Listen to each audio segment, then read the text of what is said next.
Her name was Amara. She wasn't just a ranger, she was a protector, a voice for the voiceless. From a young age, she had walked the sun-scorched paths of the savannah, learning every call, every footprint, every change in the wind. She believed that the wild was sacred, a delicate balance between danger and beauty. While others feared lions, she admired them. She respected their strength, their loyalty, and the quiet intelligence in their eyes. Amara had been serving in the anti-poaching unit for 5 years. It was dangerous work, tracking armed poachers, dismantling traps, and sometimes facing threats no one could predict. But she never wavered. The animals weren't just creatures to her, they were her family. Her patrols often took her far from the main outpost, deep into remote territories where signals faded and survival relied more on instinct than technology. She was known for her courage and compassion, even among her toughest colleagues. Many whispered stories of how she once stood between a charging elephant and a lost tourist. But nothing, not even that, compared to what she would face on that fateful day. A day when the line between hunter and hunted would be redrawn forever. The sun hung heavy in the sky that morning, casting a golden haze across the plains.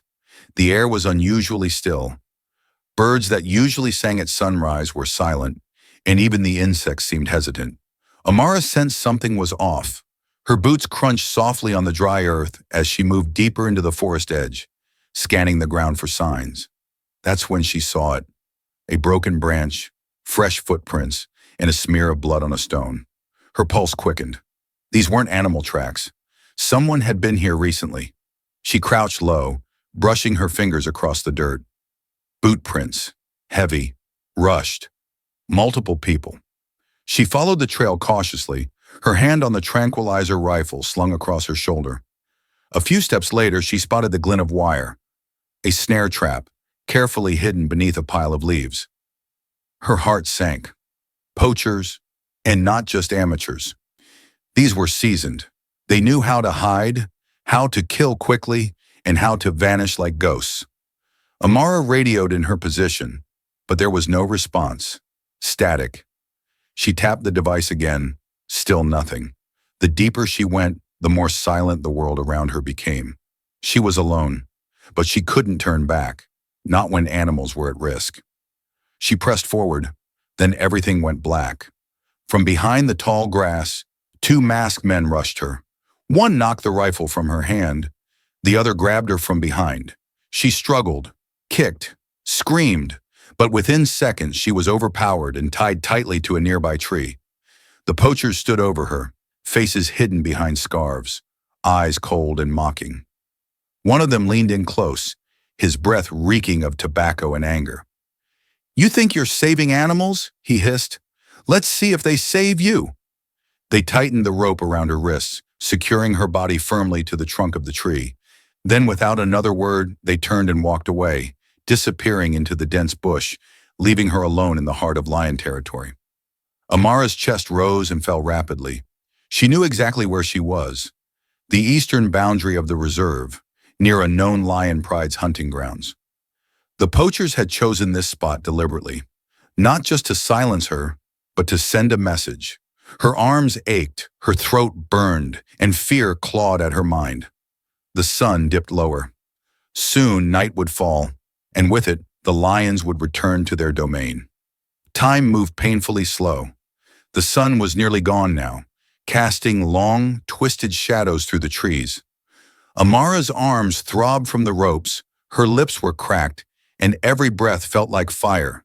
She tried twisting, shifting, anything to loosen the binds, but the poachers had done their job too well. As the light faded, the jungle came alive with new sounds.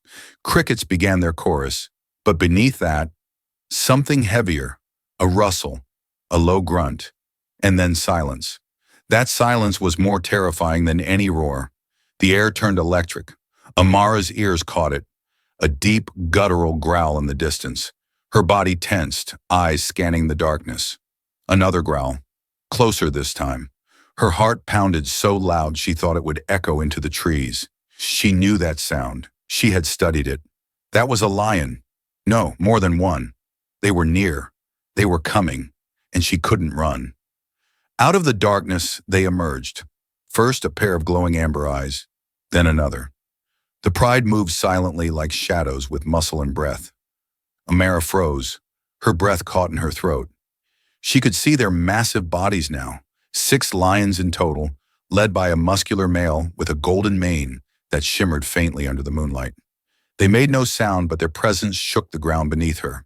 The lead lion stepped closer, his nostrils flaring, catching her scent. Amara's instincts screamed to move, to run, to fight, but the ropes held her firm.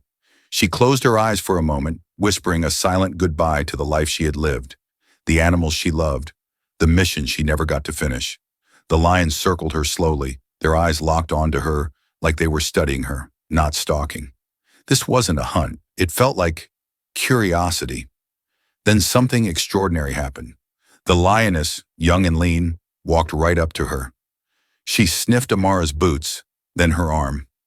Amara didn't move.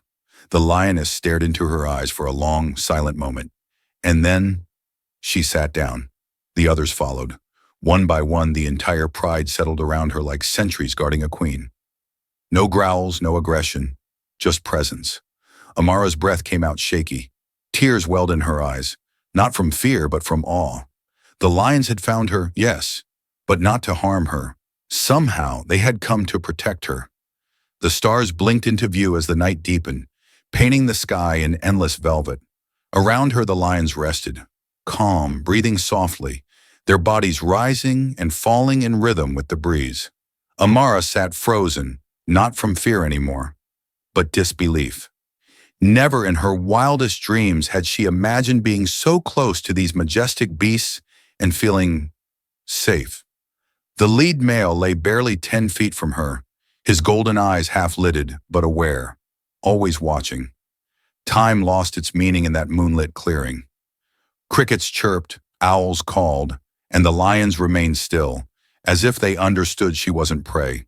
She felt strangely protected, like nature itself had intervened. When a distant howl echoed through the bush, one of the lionesses stood, alert, but she didn't leave Amara's side. They were watching over her. The same animals poachers hunted without remorse had now become her silent guardians through the longest, most unbelievable night of her life. Morning light filtered through the trees when she heard the crackle of a radio, then voices, boots running through the brush. The rescue team had found her. As they approached, the lions rose slowly, unbothered, and slipped silently into the wild, vanishing as mysteriously as they had come. Amara's ropes were cut, and she collapsed into the arms of her team. She was exhausted, dehydrated, but alive. When they asked how she survived the night, she could only whisper, "The lions." Word of her story spread fast, how nature had shown mercy where humans had not, and how even the wild had chosen to protect her.